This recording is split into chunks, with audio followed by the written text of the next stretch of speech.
Bueno, buenas tardes. Estamos aquí en un nuevo encuentro de video introductorio de nuestra asignatura. Estamos con Alejandra, docente de nuestra asignatura, especialista en imágenes, y Sofi, que es estudiante adscripta. Vamos a dar comienzo a este nuevo tema de pesquisa neonatal, que en este caso vimos la primera parte, que era pesquisa metabólica, y ahora dentro del programa de pesquisas neonatales está la displasia de desarrollo de cadera, hipoacusia y salud visual.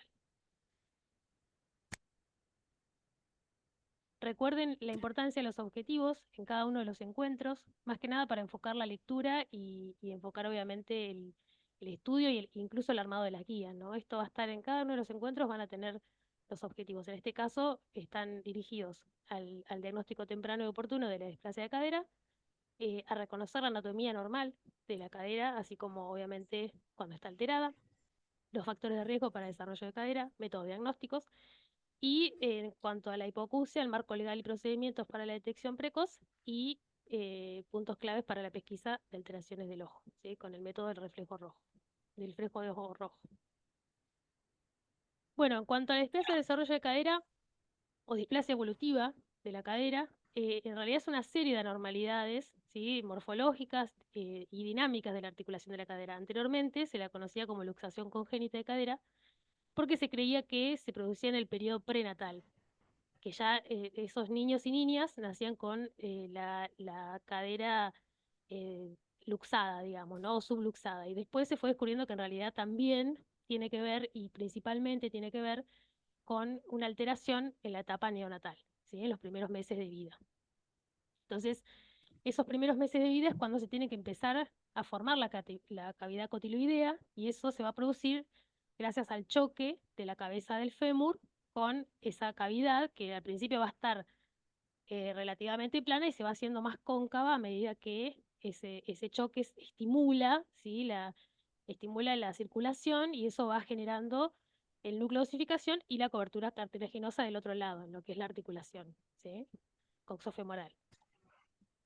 Entonces, ¿qué sucede si no se produce esta congruencia, ¿sí? Que en realidad ya hay una serie de anormalidades que pueden venir por esto, los factores de riesgo, por cuestiones que también se producen durante la etapa prenatal, que va a hacer que de alguna manera no se empiece a generar ese choque de la cabeza del fémur con la cavidad. Entonces el plano empieza a quedar sin profundidad, la cabeza del fémur pierde esa esfericidad, y el cuello femoral obviamente va a quedar más corto, no se va a osificar ese núcleo, y a su vez todo lo que rodea a esa articulación se va a empezar a hipertrofiar y se va a hacer, digamos, más rígida, ¿sí? No solo la cápsula, sino todo lo muscular alrededor, porque lo que va a tender es a intentar contener esa articulación que no está formándose correctamente, ¿sí? ¿Venimos bien hasta ahí? Perfecto. O sea que los músculos y los tendones se van a cortar, se van a poner en otra posición porque están tratando de hacer la cobertura ósea que antes, si se formaba normalmente, iba a ser el hueso. Y en Exactamente. este caso no lo está logrando. Entonces, Entonces, esta evolución, que, digamos, que no se provoca correctamente la cavidad cotiloidea, va a hacer que la cadera se genere una artrosis, ¿sí? Moderada, severa, dependiendo obviamente, porque no siempre es una luxación completa, sino que a veces hay subluxaciones y hay alteraciones variadas, pero va a haber una artrosis moderada, severa, que en realidad van a aparecer en edades tempranas, porque como vemos en esa foto, ese niño ya tiene digamos, una dificultad en la postura, y eso va a generar que esa cadera se provoque artrosis, ¿sí? Y aparte después todos los mecanismos, perdón que te interrumpí a sí, sí, vos, sí, sí, que generen en el cuerpo de un niño para compensar esa, porque lo que va a llevar es como un acortamiento de miembro, con una escoliosis, porque, o sea, una cosa va conllevando a la otra para tratar de compensar y un exacto. desgaste no normal de otras articulaciones. Y creo que el datito ahí clave que a mí me llamó la atención cuando leí es que el 3,5% de los adultos mayores de 55 años tienen artrosis de cadera, que de toda la población es un montón. Y de esos, el 50% es por una displasia no diagnosticada. Bueno, Exactamente. este es un dato retrospectivo, esperemos que en lo prospectivo no suceda más gracias a la pesquisa. Exacto. Y en realidad, qué importante, ¿no? El diagnóstico precoz, porque digamos, si bien el cuerpo va a tender a generar ese equilibrio, quizás la persona pueda caminar, va a generar secuelas discapacitantes a largo plazo. Entonces, por eso es tan importante hacer el diagnóstico temprano. ¿Sí? Bien. Bueno, dentro de la evaluación clínica, vamos a observar que lo más importante, como siempre vamos a recalcar también en cada encuentro, es la anamnesis y los antecedentes familiares, ¿sí? De esa niña, de esa niña. ¿Por qué? Porque muchas de estas cuestiones van a tener que ver con cuestiones mecánicas, ¿sí? Dentro de la vida intrauterina, ¿sí? Hay otras que tienen más que ver con cuestiones, malformaciones, ¿sí? De las articulaciones, pero hay cuestiones que tienen que ver más con lo mecánico intrauterino. Entonces, la posición durante el embarazo, o sea, la posición podálica, ¿sí?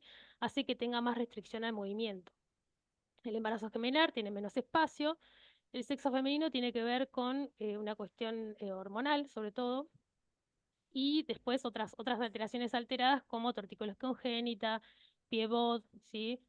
Pie-valo, pie-valgo y metatarsobaro, que son patologías, digamos, ortopédicas. Después hay distintos signos clínicos que los vamos a ver más adelante y la exploración física, que es lo que más vamos a hacer hincapié en este encuentro, sobre todo para lo que es la displasia de desarrollo cadera, que son las maniobras de Barlow, Ortolani, signo de Galeazzi, bueno, y del pliegue que no está aquí. Y la propuesta de la Sociedad de Pediatría es hacer como el screening, el tamizaje poblacional a partir de estos signos y síntomas clínicos. Exacto, exacto. Y es muy importante realizarlo desde los primeros días de vida, ¿sí? Después vamos a ver algunas cuestiones que pueden haber ya hiperlaxitudes en los primeros días de vida que son normales, ¿sí? Pero que en realidad uno tiene que ir evaluando desde los primeros controles.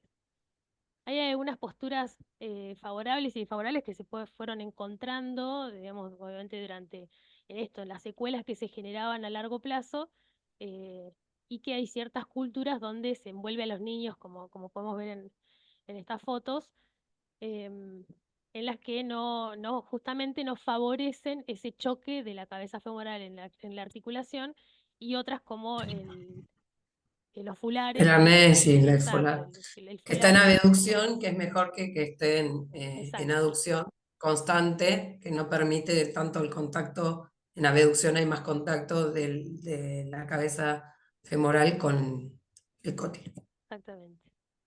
Bueno, dentro de los signos clínicos tenemos la simetría de los pliegues, ¿sí? Que es como se puede ver aquí, ojo, como se puede ver acá, ¿qué sucede? Como hablábamos anteriormente, al no formarse bien la articulación, ¿sí? Al no formarse bien esa cavidad cotiloidea, los músculos empiezan a retraerse, ¿sí? Empiezan a intentar equilibrar esa articulación que no se está formando, entonces va a haber una asimetría entre un miembro y el otro, porque el fémur se va a empezar a mover hacia arriba al no poder ubicarse bien en la cabeza, en el cótilo, ¿no?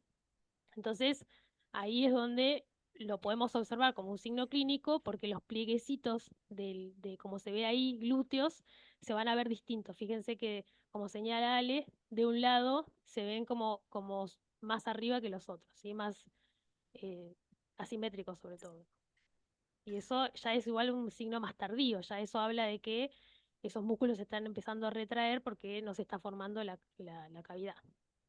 Y esto se ve en el 30%, a veces igualmente en pacientes que no tienen, en niños que no tienen displasia de desarrollo cadera, pero bueno, es un signo más dentro de todo lo que vamos a evaluar, ¿sí? El signo de Galeazzi es, bueno, ahí como observan, se pone la persona en decúbito dorsal y se flexiona las rodillas, ¿sí? Y ahí se observa que va a haber justamente una que va a tener más altura que la otra, y esto tiene que ver con lo mismo, que la cadera que está displásica, como retrae ¿sí? Porque ese fémur que no se está colocando está empezando a ascender, va a quedar el miembro acortado, ¿sí? Y esto también es un signo tardío, como podrán ver. Y después tenemos las maniobras. Tenemos la maniobra de Ortolani, que se produce abduciendo la cadera, ¿sí? Y empujando la misma hacia adelante, ¿sí? Reduciendo la articulación luxada. O sea, lo que hacemos es, esto lo van a ver, subimos un video al campus donde va a explicar bien las maniobras una por una, pero lo que se intenta hacer, como se muestra en la imagen, es intentar colocar la articulación que está luxada, ¿sí? Y eso lo que vamos a hacer es sentir como un resalto, es como esto que decíamos, el fémur va a tender a irse de la articulación, sobre todo más arriba, entonces lo que voy a intentar hacer con esta maniobra es ingresarla al cótilo, ¿sí? A la cavidad cotiloidea. Y esto Y puede, sí. no es eso que vas a decir. Que no, sí que puede considerarse normal hasta el primer signo de vida. Tanto esta, hasta el primer mes de vida, tanto esta maniobra como la de Barlow deben realizarse en cada control pediátrico hasta el primer año de vida. Más allá de que digamos, hay una realidad que es que después de los 3 meses, estas maniobras van a ser más complejas, porque después, digamos, como decíamos, que esta displasia evolutiva se va provocando durante los meses, los primeros meses de vida, esa articulación que no se está formando y que los músculos van a empezar a retraer, pueden de alguna manera negativizarse estas maniobras. Si no las voy a, ya va a ser más complejo realizarlas. Entonces, ahí van a aparecer otra evaluación de otros signos, como nombramos ahí el signo del pliegue y Vale, el de así. Galeazzi. Bien, maniobra de O la Barlow, misma abducción normal que, por ejemplo, cuando abrimos las piernas como para poner un pañal, notamos una limitación de uno de los lados y no puede abrirla igual que la otra. exactamente. Que Claro, capaz es vamos, cuando ya consulta a la madre y es más tardío. sí, sí. Y en la maniobra de Barlow se va a realizar aducción de la cadera, ¿sí? Con una leve presión posterior. Esto también lo van a ver en el video y lo vamos a tratar de, quizás en alguno de los laboratorios va a ser más complejo, pero quizás lo intentemos llevar a cabo, lo van a ver más adelante seguramente, en Sana. Y se intenta luxar la cadera que está inestable, ¿sí? Esto, con esto mismo que decíamos, durante los primeros meses de vida todavía va a intentar el cótilo empezar ¿sí? A generar esa presión y va a haber una leve, digamos, se va a poder, como de alguna manera, ingresar la cabeza de fémur y luxarla. Ya después, a medida que el cótilo se va haciendo más plano, esto no va a suceder. Por eso decíamos la importancia de realizarlo durante los primeros meses de vida y si bien se sigue realizando, después son más importantes los otros signos, ¿sí? Que no deberíamos llegar a eso, por eso la importancia de la pesquisa. De la misma manera, se deben realizar en cada control pediátrico hasta el año de vida. Bueno, recuerden estos tips. Es importante que si no es diagnosticado durante el periodo neonatal, los signos de inestabilidad se hacen cada vez menos comunes, ¿sí? Esto que decíamos de las maniobras de Barlow y Bertolani. La permanencia de la cabeza femoral genera esto que decíamos, con una contractura de todas las estructuras periarticulares y nos va a hacer que el signo de Ortolani sea negativo. Yo me adelanté a esta diapositiva, pero era un poco lo que queríamos transmitirles con esto de que los signos se negativizan. Y ahí nos da Eso, que a los paso 3 meses. exacto, a la simetría en la abducción como principal signo, pero obviamente también tenemos la simetría de los pliegues, el signo de Galeazzi y demás, que ya son signos como más tardíos, ¿no? En realidad, repetimos, deberíamos llegar antes. Bueno, aquí vamos Métodos complementarios, con los digamos. métodos ¿Cuándo? complementarios. ¿Cuándo? Solicito una ecografía, esto sería como sería el pedido médico, ¿no? Solicito una ecografía de ambas caderas, por ejemplo, porque observé pliegues asimétricos o puede haber otros motivos, ¿sí? ¿Cuándo es la edad óptima para realizarlo? A los 3 meses de vida. ¿Desde cuándo se puede hacer? Desde los 2 meses, algunos dicen hasta los 4 o hasta los 6 meses.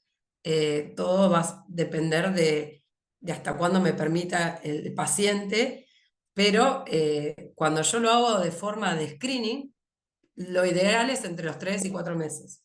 A veces hacerlo muy temprano por esto que hablábamos de que los niños todavía son más laxos, pueda hacer un sobrediagnóstico. Entonces, lo ideal sería los 3 meses, pero bueno, a veces no es tan fácil el tema de turnos, disponibilidad, accesibilidad, entre 3 y 4 meses, ¿sí? Que es donde predominan los núcleos y el cótilo cartilaginoso. Es cartilaginoso y todavía no está osificado, porque una vez que esté osificado el cótilo no me va a dejar ver nada. Ahí va. Y ahí Pero la osificación en todos los niños tampoco es al mismo tiempo. Y por eso es tan importante realizarlo en ese periodo de tiempo, porque todavía estamos a tiempo de generar que se estimule esa cavidad cotiloidea para que se pueda formar bien la articulación, ¿verdad?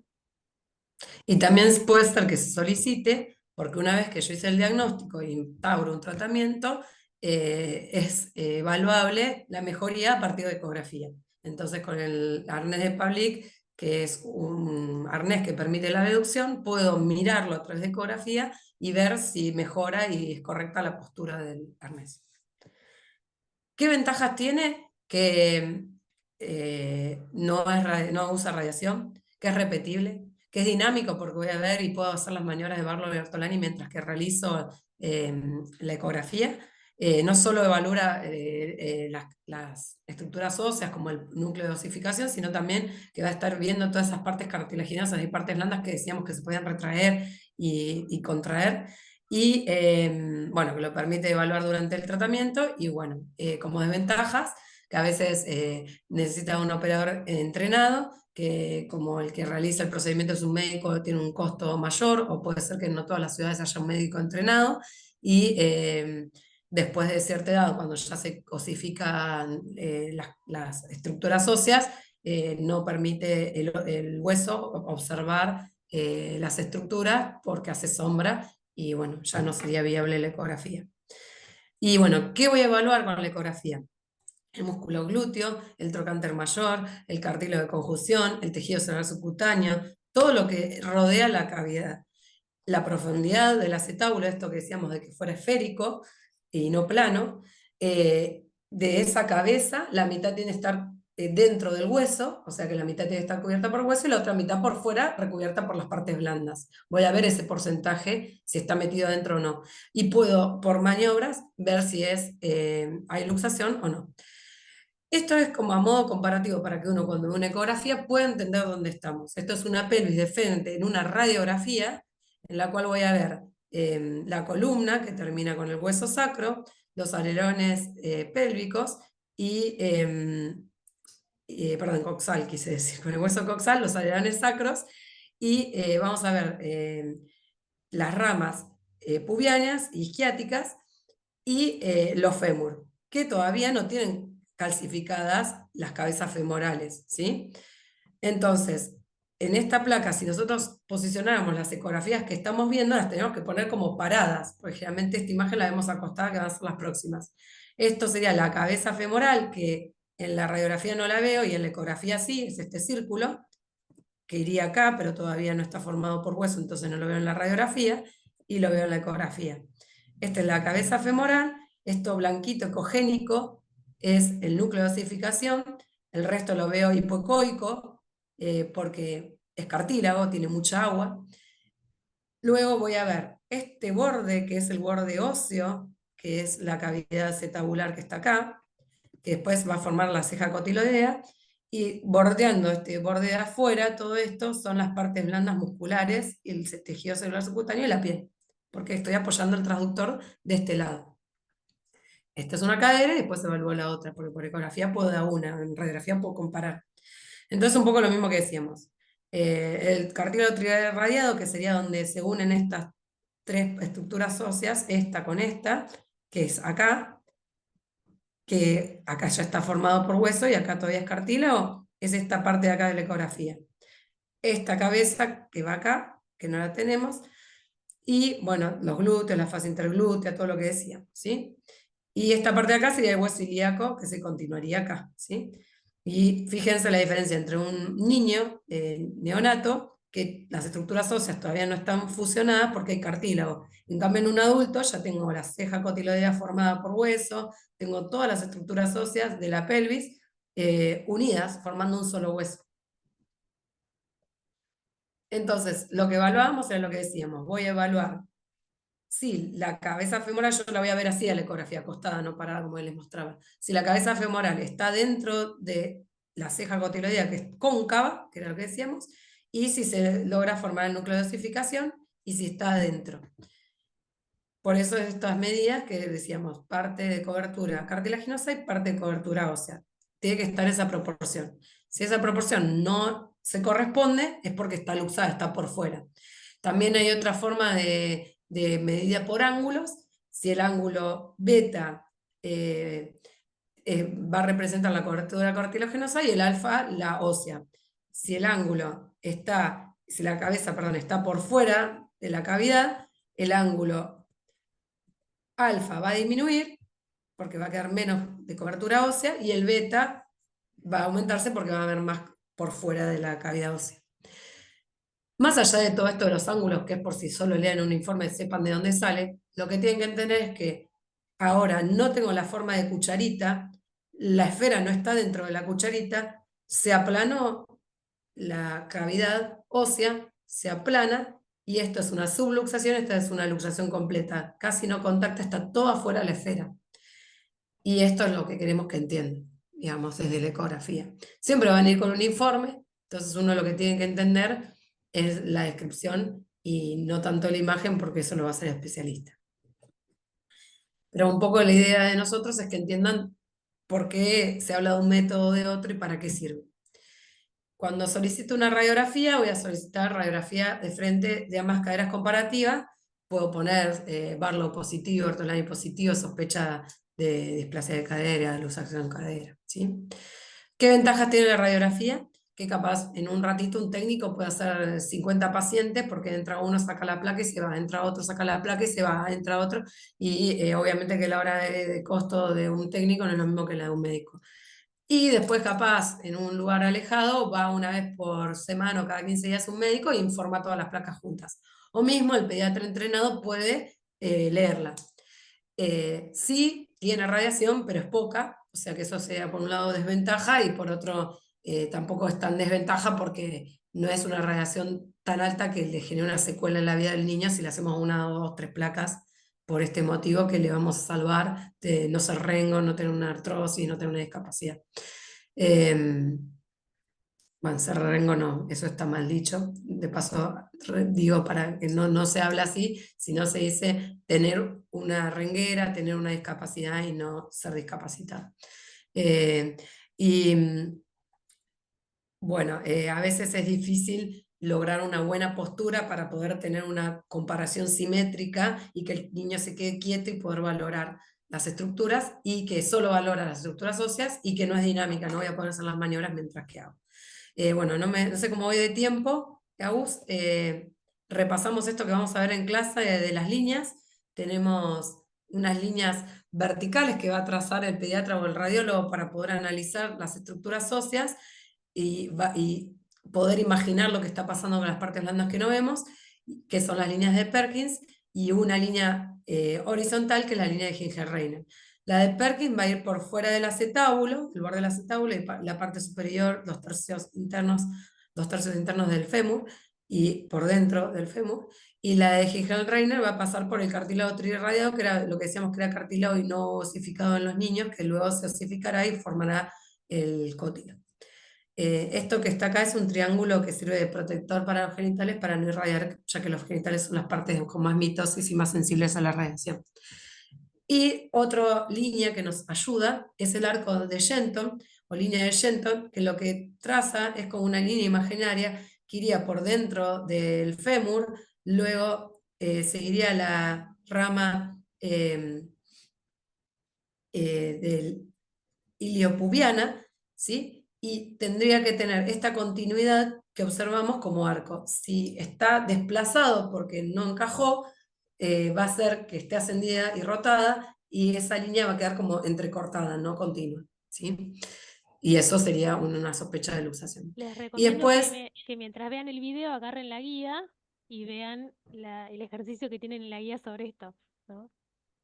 sí, porque eso les va a ayudar a comprenderlo mejor. Exacto. Y si trazamos una línea recta por el acetábulo, junto con la de Giger-Reiner, podemos medir un ángulo que también nos va hacer, aproximar al diagnóstico.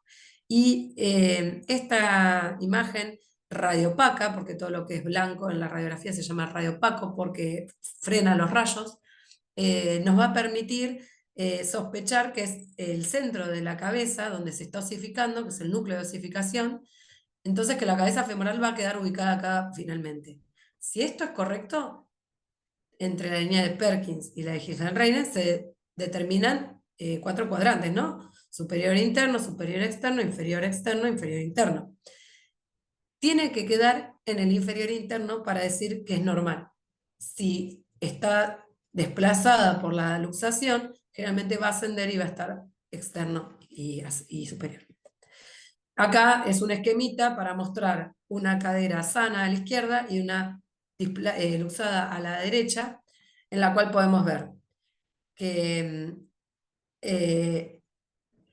lo del núcleo de osificación, en esta que es normal queda inferior interno, en la que está luxada quedaría acá superior externo, que el ángulo acetabular normal es pequeño y en una displásica se hace amplio, mayor a 30, que el ángulo de Shenton está cortado y acá habíamos dicho que en la normalidad continua. No sé si se quedó claro más o menos la información. Obviamente después pueden volver para atrás y ver estos detalles que capaz cuestan. Y esto era para mostrar 2 radiografías en un niño normal de 3 meses, en el cual si yo trazo todas las líneas, voy a ver que todo está correspondido, pero que capaz los núcleos de osificación todavía no se dieron, porque a veces tienen que ver con el calcio del niño, la lactancia, un montón de factores. Y esto es otro niño normal de 5 meses, o el mismo niño que esperando con el tiempo se osifican los núcleos y no, tampoco es algo que tenga que solicitar un control seriado de radiografía para ver si osifican los núcleos. Pero a lo que voy, que es importante ver que todas las otras estructuras estén alineadas y no solo el núcleo de osificación. De hecho, puede tener una cadera osificada y otra no, y eso tampoco es el diagnóstico. Obviamente que aumenta la sospecha, hay que prestar más atención ahí, pero no quiere decir que haga el diagnóstico, ni hacer seguimiento de placa hasta que se osifique. Esas cosas están mal, no están justificadas. Bueno, un poco lo mismo. Creo que esto podíamos pasarlo, pues ya medio que lo dijimos, y el tratamiento no es, digamos, tema de la asignatura de tamizaje, pero solo esto, ¿no? De repasar los criterios de Frame y Carson y recordar que hay un método que no es quirúrgico, a veces en algunos casos voy a tener que hacer un tratamiento quirúrgico, pero hay un tratamiento no quirúrgico eh, que con una abducción, con un arnés, puedo curar a un niño en periodos tempranos. Entonces, por eso es importante el diagnóstico y tratamiento temprano y oportuno, porque una intervención temprana favorece mucho más que la enfermedad en su etapa tardía. Exacto, no es lo mismo usar una férula de un arnés de Public, ¿sí? Que tener que acceder a un tratamiento quirúrgico. Y ahí coincide, además de un montón de otras cuestiones que las vamos a repasar en el encuentro, como la incidencia, como que es esto de el tratamiento en la fase asintomática, porque de alguna manera el síntoma se va a empezar a manifestar cuando ese niño y esa niña empiecen a caminar. Entonces, estamos llegando de alguna manera en la etapa asintomática, ¿sí? Pero es todo un proceso que gatee, entonces todo va retrasando. Si las estructuras no están bien, se va a retrasar el gateo, se va a retrasar la parada, se va a retrasar el caminar. Bueno, espero que no se hayan dormido. Entonces, ¿cuál es el método que uso de screening para displasia congénita, cadera? ¿Cuál es el método? Sofi, ¿cuál es el método? Ay, acá estoy. No, es la combinación entre los factores de riesgo, esta anamnesis y esto, la importancia de realizar el Barlow y Ortolani. Como decían Ale y Agus, lo podés, con un simple arnés, podés arreglar algo que capaz te puede llevar a una artrosis en la adultez si no lo haces a tiempo. No son invasivas, ni se sienten, y con una simple arnés, unas preguntas. Y esas maniobras podés sospechar, llevas al método diagnóstico y puedes hacer un tratamiento oportuno que le va a mejorar muchísimo la calidad de vida. Así En que Argentina, el screening universal, como dijo Sofi, muy bien, es la anamnesis, factores de riesgo y las maniobras, Barlow y Ortolani. En otros países se hace screening universal con algunos métodos de imágenes, pero en Argentina por ahora no. Sí, cuando tengo algunos factores de riesgo mayores, combinados capaz con algún signo positivo en las maniobras, o dos mayores, voy a pedir una ecografía. Pero ahí ya estoy haciendo un screening selectivo y puede que eso me dé positivo o no. Si no tengo accesibilidad a hacer una ecografía, pero sí tengo los factores de riesgo, tengo alguna de las maniobras positivas, ya voy a pasar a solicitar una radiografía. Pero tiene que ver con la disponibilidad, ¿sí? La radiografía generalmente ya se hace a partir de los 4 meses, 6, ¿sí? Pero también tiene que ver con el alcance y la disponibilidad que tiene el paciente, ¿sí? Si yo pudiera elegir, elijo la ecografía a los 3 meses. Si no tengo, espero un poquito más y a los 4 o 6 hago la radiografía, sobre todo los 4 para no perder tanto tiempo. Sí. Ustedes van a ver que ahí Ale habló de factores de riesgo mayor y menor. La realidad es que en la bibliografía, si bien no están jerarquizados de esa manera, sí van a ver que tienen un orden, van a decir que, van a ver que habla de los factores de riesgo que tienen mayor importancia, ¿no? Que tiene que ver con algunos mecánicos, oligohidramnios, posición podálica y antecedentes familiares. Y hay otros que son factores que si bien se tienen en cuenta, perdón, oligohidramnios está en los factores que no tienen tanto peso. Son menores. Bueno, son menores. Pero bueno, no lo van a ver dividido como mayores y menores, sino que los van a ver en la bibliografía como algunos que tienen mayor importancia y otros que, bueno, se van a evaluar de acuerdo porque no es además una evaluación de una sola cosa, ¿no? Porque incluso las maniobras a veces son también dependientes de la experiencia y puede ser que nos parezcan positivas y no lo son. Entonces, bueno, es importante también tener en cuenta todo. Por eso, como dijo Sofi, me parece súper importante la anamnesis es fundamental y el examen físico, ¿no? En este caso con las maniobras.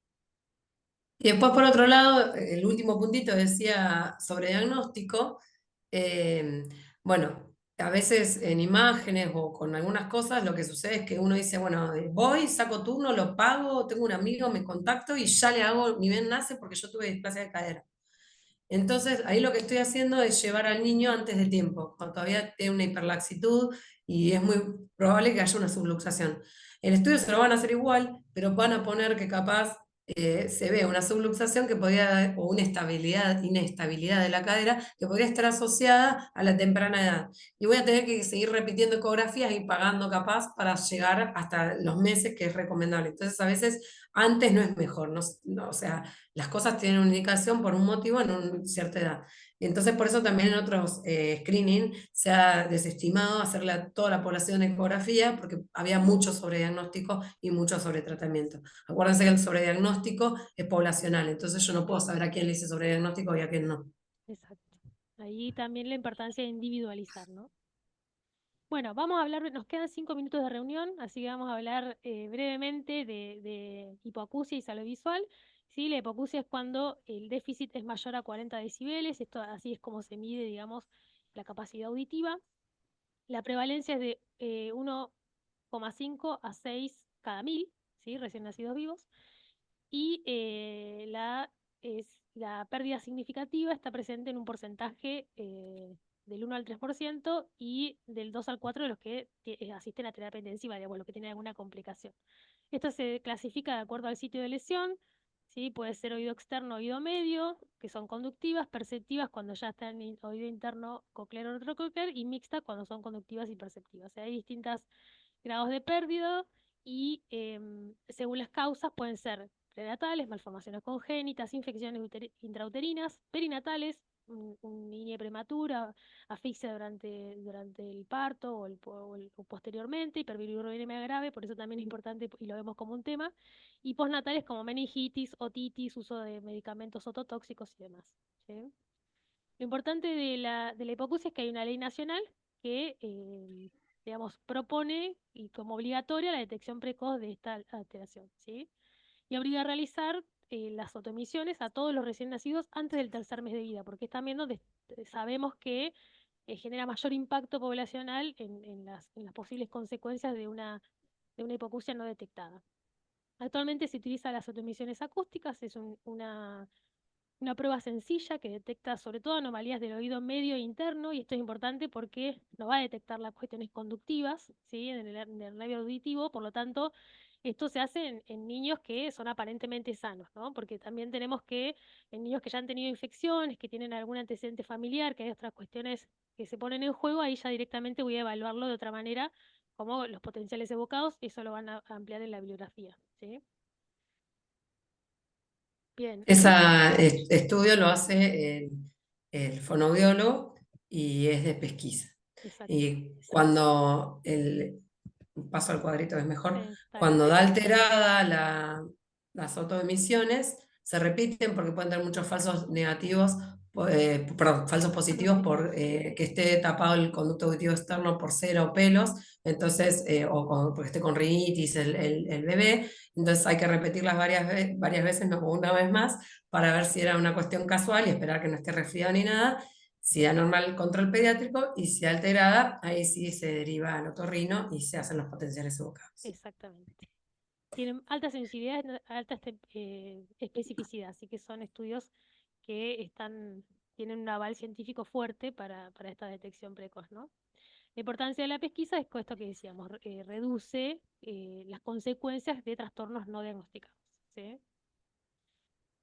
Y ahí tenemos esto que decíamos con de aumento del número de lactantes derivados y que obviamente evitamos, ¿sí? No vamos a, probablemente con un tratamiento temprano tengan una mejor calidad de vida, ¿no? Más ahora que están los implantes cocleares que se gana mucho tiempo y también el habla y el lenguaje que dependen a veces de la audición. Totalmente. Bueno, el reflejo rojo nos queda 1 minuto y medio, siempre ahí como contando los minutos, pero bueno, esto lo más importante, la pesquisa de clase de cadera, y después esto lo vamos a ampliar un poco más en el encuentro. Se hace durante los 2 primeros meses de vida si se buscan anormalidades del segmento posterior del ojo, o sea, cristalino, ¿sí? Humor vítreo y demás. Se hace con un oftalmoscopio en un ambiente oscuro, lo que van a ver, o sea, se pone más o menos a 30-45 centímetros de distancia, probablemente lo hagamos en el Un laboratorio. laboratorio. Exacto. Y lo que vemos, vamos a ver color, intensidad, tamaño, claridad en ambos ojos, y que no haya manchas en ninguno de los ojos, que estén simétricos, porque esto también nos puede detectar algunas otras anomalías. Y esto se hace con una técnica bastante sencilla. Y ahí tienen Es el para descartar más que algoritmo. nada las cataratas y opacidades Exacto. del... Opacidades, como decíamos, del segmento posterior del ojo, sobre todo, bueno, retinoblastoma, eso también se puede detectar, cataratas congénitas, ¿sí? Que es lo más importante, y también se puede evitar una discapacidad visual. Y Y después, después se obviamente, deriva siempre al especialista. exacto, siempre se deriva al especialista. Bueno, creo que estamos con el tiempo llegando. Esa fue la última. Sí, Bien, entonces nos despedimos. Esperemos que, bueno, el último que fue medio rapidito, pero tratamos de abordar todos los temas. Nos vemos en el próximo encuentro.